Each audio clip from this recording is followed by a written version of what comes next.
আপনারা গাইস আসলে দেখেন যে অসহায় মানুষ কত কষ্টে থাকে ভাই, ভিডিওটা একটু স্কিপ করো না প্লিজ ভাই। আমার নাই সন্তান তো আপনাদের,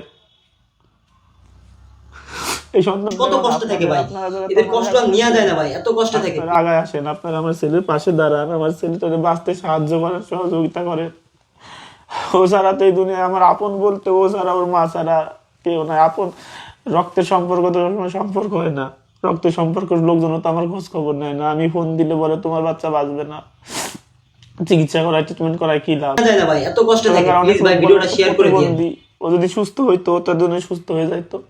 এই যে কটু বাক্য, আঘাত, এগুলো একমাত্র বাবা মা ছাড়া কেউ বুঝতে পারে না।